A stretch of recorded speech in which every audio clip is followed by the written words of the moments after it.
love being a commercial illustrator and being able to apply my work to all kinds of different products. I've managed to compile a massive, truly ungodly list of over 40 ideas for physical products that I want to share with you. And So here's a little video of my 5 favorite recommended products. Products. You've seen them. Friendly, cozy, welcoming, bright, formulaic color patterns and palettes. And then they're inviting. Hello, my friends. Welcome to another cozy day in the life vlog. They're approachable. They're friendly. And then there's me. Hey, fuck you, bitch. If you want my comeback, you have to pull it out of your boyfriend's ass. Somewhere between Michelangelo and MailChimp, something happened. And what I want to know is, when did artists become fulfillment centers? The reason for this video that I'm making this is that every artist has to ask themselves, what is the cost and what are your ethics in trying to become an artist? And what are you willing to do and willing not to do? Because I've said this before in other videos, that not all money is good money.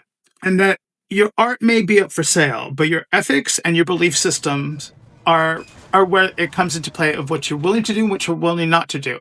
And with the Snail Mail Club, I found the similarity between each of these things is that they are selling a friendship and this analog, unplug your phone, and engage self-care, warmth, love. We're friends here, but they're selling to a number of people who don't necessarily make the engagement. And I highly doubt that a creator who sends out 4,500, let alone 150 letters, is handwriting individual responses to each and every one of their subscribers. I wanted to ask you guys, is this art? Now, I know art is subjective and it's not for everybody. Would I purchase Snail Mail? Now, if I made a Snail Mail Club, y'all would lose your fucking mind because I'd be like, shut it down, bitches. Now, I'm going to go over the figures and you're going to see what it actually costs to make a 1-ounce letter of goodies and love. I'm excited I could just spit. Dun, dun, dun, dun, dun, dun, dun, dun. You know what I know? Art. Oh, well, why don't you shut your hoe ass up? Hello, everyone. Welcome to my channel. If you're new here, I'm Henry Haight. I'm a multidisciplinary artist where we talk about all things art, the creation of art, my tips, tricks, chains, and whips. And I appreciate you coming on this channel and this YouTube video vlog. Blah, blah, blah, blah, blah. Anywho, thank you and welcome. First things first, if you'd like to see more content like this, please hit the like, subscribe, the notification button for all updates, my art drops in my shop, events, and exhibitions coming up. And again, now, back to the video. There was a time when artists dreamt about galleries, art fairs, meeting art consultants, meeting art collectors, art commissions. And then something happened. We started to see illustrators and graphic designers filling orders, weighing packages, filling boxes, making labels, making personalized notes and letters. Somewhere between Michelangelo and MailChimp, something happened. And what I want to know is, when did artists become fulfillment centers? Toodaloo, motherfucker. Hey, Now, a new trend has happened, and I want to focus on the monster head of this Hydra. You've seen them. Friendly, cozy, welcoming, bright, formulaic color patterns and palettes. And then they're inviting, they're approachable, they're friendly, and then there's me. Hey, fuck you, bitch. If you want my comeback, you have to pull it out of your boyfriend's ass. When exactly did art become the smallest part of being an artist? And with this new trend, I read an article in the Wall Street Journal about a crossguard walker. This is a crossguard? Yeah, it's been a while since I've been in high school, but anywho, this crossing guard was making $14,000 a month sending snail mail. And this trend, I've seen it all over YouTube. And in making this video, I went down the rabbit hole, and I will say, Ew, Dorcas interrupta. Jesus fucking Christ, now I am inundated with the fucking algorithm of this thing. And what I found in doing this research is that being a brick and mortar business owner for over 20 years, with my shop, and being an artist for 35 and having a retail background and management retail background, I started to ask myself certain questions about this because one, it has just exploded, and a lot of illustrators, graphic designers, like I'm sending my art, I'm doing this, I'm living my dream, and I started to see a similar dialogue. I've had to make a decision. So lots of you have signed up, and it's more than I ever imagined in launch week. What that's meant is that the cost to run the dashboard is increasing. Mistake number one, I way over delivered and undercharged, which is fine. So I'm charging $11 a month for my mail club. And presentation in across the board, as well as this formulaic color palette, this particular type of style of graphics. And I wanted to ask you guys, is this art? Now, I know art is subjective and it's not for everybody. Would I purchase Snail Mail? Now, if I made a Snail Mail club, y'all would lose your fucking mind because I'd be like, Oh my.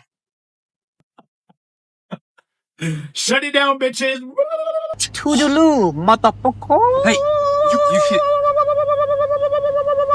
So, okay, back, I digress. Anywho, I want to ask you guys, is this art or is this graphic design? Because within the art market or within doing art fairs and stuff, you create and you develop a body of work. And with Snail Mail, you're kind of just foisted upon what the seller is giving you.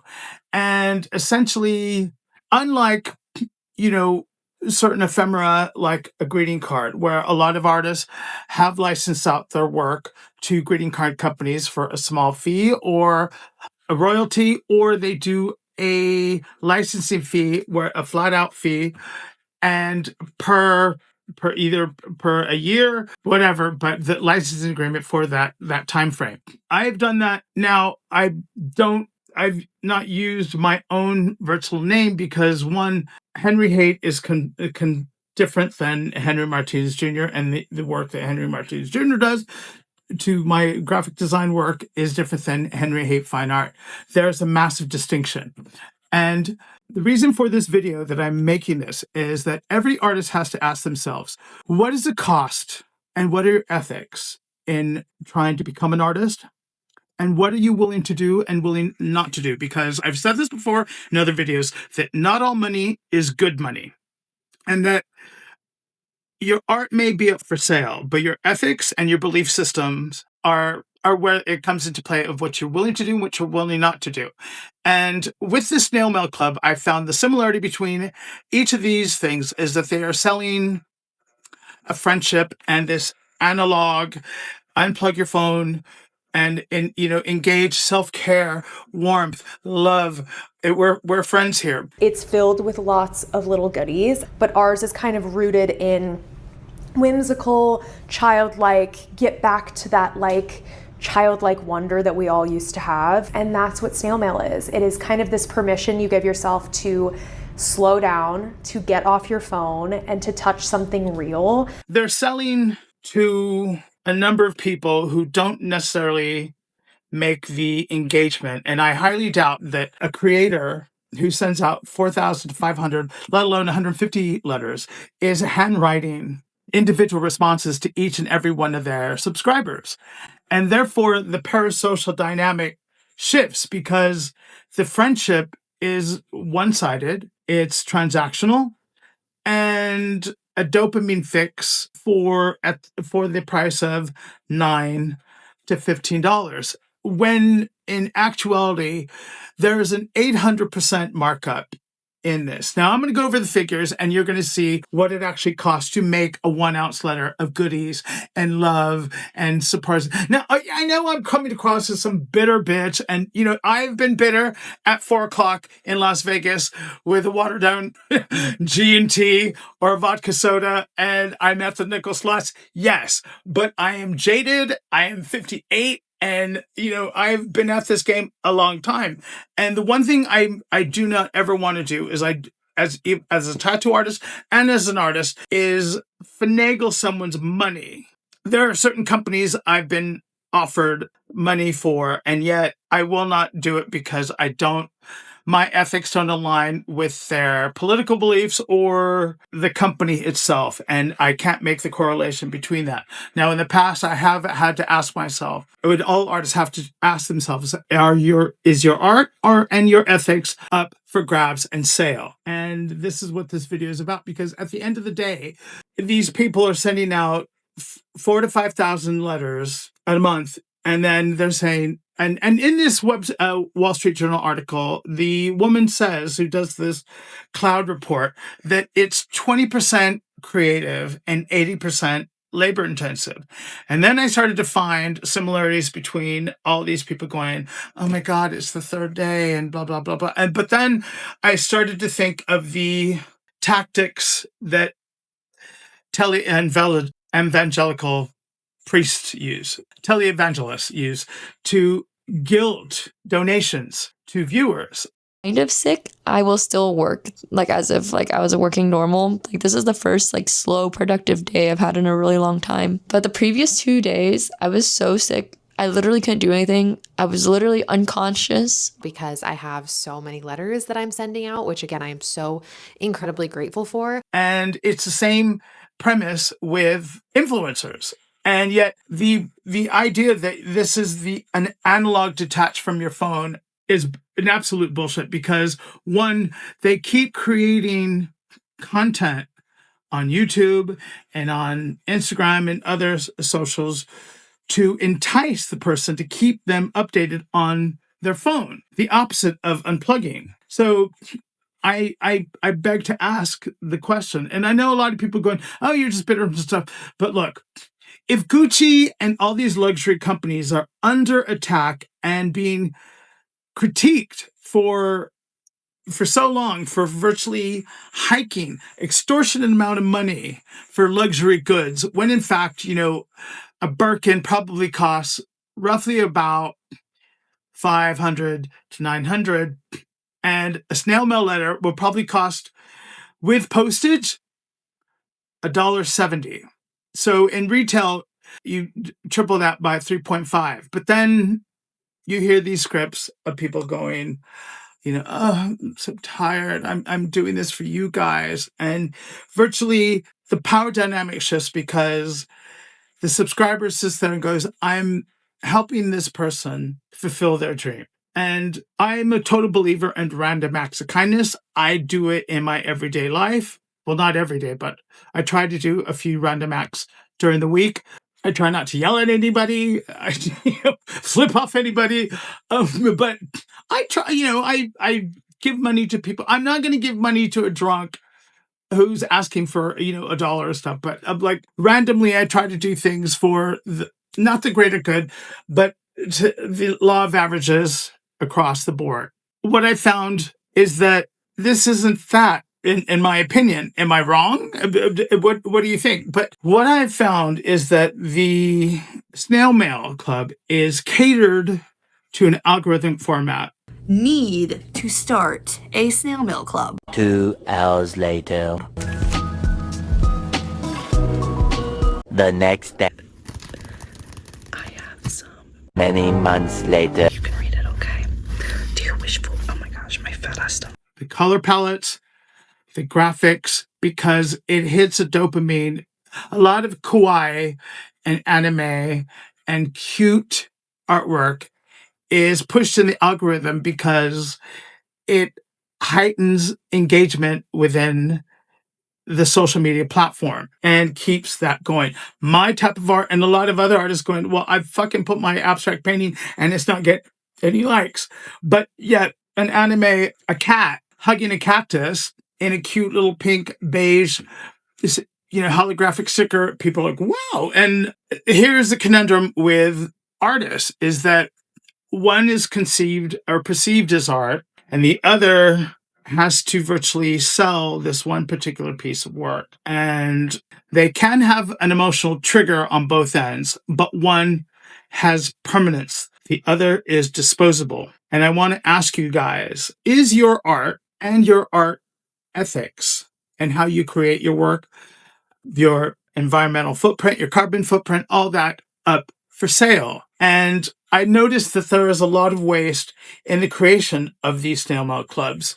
I went to a thrift store where, and doing research, that I asked the woman, the girls were really lovely in the charity shop, that if they receive an influx of this stuff because they're different than an impulse purchase. Unlike, a person who sells a painting, the market for this is a subscription. The creator has to virtually then plan for next month, then do the prepping. And they say, oh, well, this is about a 40-hour week. And I would probably say more than anything, it's probably a little longer. Who needs 12 bookmarkers? I can't remember the last time I bought 12 postcards. Now, there are artists who do affordable art, and I am not against stickers. I'm not saying that whatsoever, because one, street artists start like Deface and Shepard Fairey started with a street sticker. I used my stickers. I didn't sell them. I gave them away at tattoo conventions and any international city I went to, Paris, Berlin, Amsterdam, Texas, Austin, San Francisco. I put these fucking things everywhere. And it was utilized as a form of marketing, guerrilla marketing. And guerrilla marketing is now making a comeback to where an artist uses these to target a particular demographic, hipster bars, coffee houses, to where they virtually have a 5-second pull into just stamping the artwork. Like graffiti artists, they're just putting this stuff. And I think it is an integral part of the urban community underground art scene. Okay, first and foremost. And I see a purpose of buying stickers and putting them in a journal and making them, and then, but again, you're going to tuck it away and probably not see that book for another 10, 15 years. And then you go, who is this crazy person? Oh, it's me. But I'm trying to show a distinction between snail mail and, an artist trying to sell a $50 print at an art fair. And yet the snail mail creator is having to do this 12 times a month and virtually plan and virtually generate research. It takes a little more time. Go to the post office, do all these things, and you are still at the mercy of a supply chain. And that's where I started to say, wait a minute, this doesn't make the numbers, because I cannot fathom paying someone $9 for a personalized, mass-produced letter that's supposed to be just for me and the 4,999 other people they're sent to, and virtually lead me into this affirmation and what's going on. I don't fucking care about what's going on with the other person. Just give me some cool art at an affordable price, and I'm going, okay, yeah, and interact. I want that in exchange. And I do not see that other than, hi friends, it's just like day 5 and I'm still on the label makers and stuff. And, I don't knock the hustle, but just don't call it something and try to like gaslight me into thinking it's something else, or to think it's this when it's something else. Because if you're selling to, now I'm not trying to be crass or crude about this, but if you're selling a product to emotionally evasive or lonely people, you are in fact selling a service at a price on the premise of a friendship or an emotional exchange. And I thought, what other service of emotionally deprived, lonely people for a financial transaction could a person do? And then it hit me. Well, let's go, ho. Toot toot, hey, beep beep. Now, when I was in high school, I had a part-time job at a Crown Books, which I think was a subsidiary Music Plus back in the 80s. And I noticed a trend with a certain particular type of woman who would buy Harlequin romance novels. Now, Harlequin romance novels are still around, and Fabio, you know, I do kind of like looking at those things because, like porn, when I used to work in porn, you had one shot to hit that person with the fucking cover, and they spent more time on creating the cover, I'm sure, than they did writing these romance novels. And they used to just churn them out for like $1.50, $1, and women would buy them in bulk. And yeah, like almost, they would come every 2 weeks and they would buy like 6 to 8. And even now, Harlequin novels do a monthly box subscription for $49 or something like that, which is crazy. But I see the similarities in this, where they're selling an emotional attachment under the guise of art.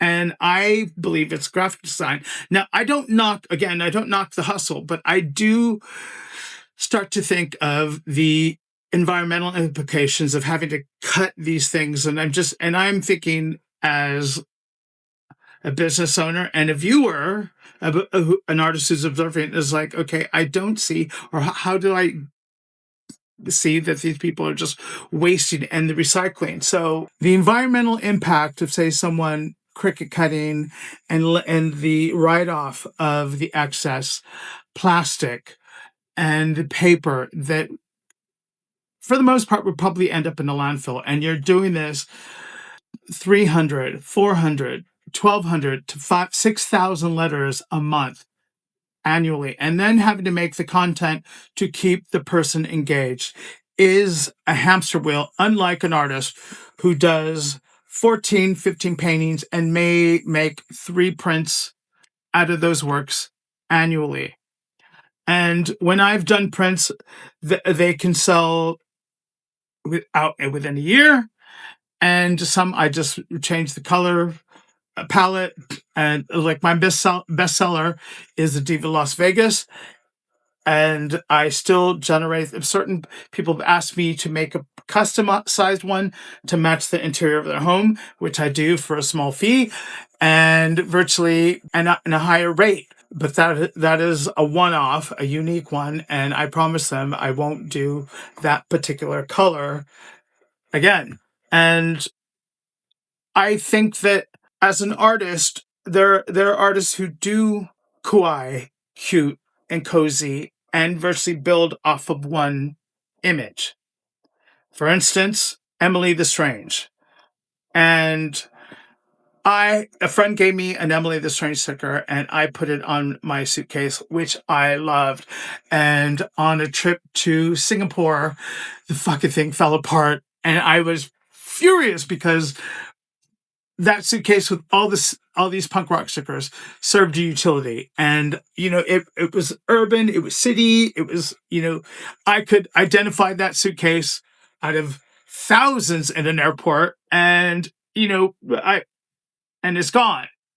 But I digress. But the artist that did it, Rob Reger, for his company, Cosmic Debris, built merchandise and stuff, books. I had an Emily the Strange small book, like Edward Gorey, where, you know, it was dark, it was anti-establishment, and unlike Sanrio and Hello Kitty, Emily the Strange was the opposite of Hello Kitty. And like Hello Kitty and Sanrio has not been very transparent about their environmental footprint, their carbon footprint, as well as the amount of plastic that they use in their packaging.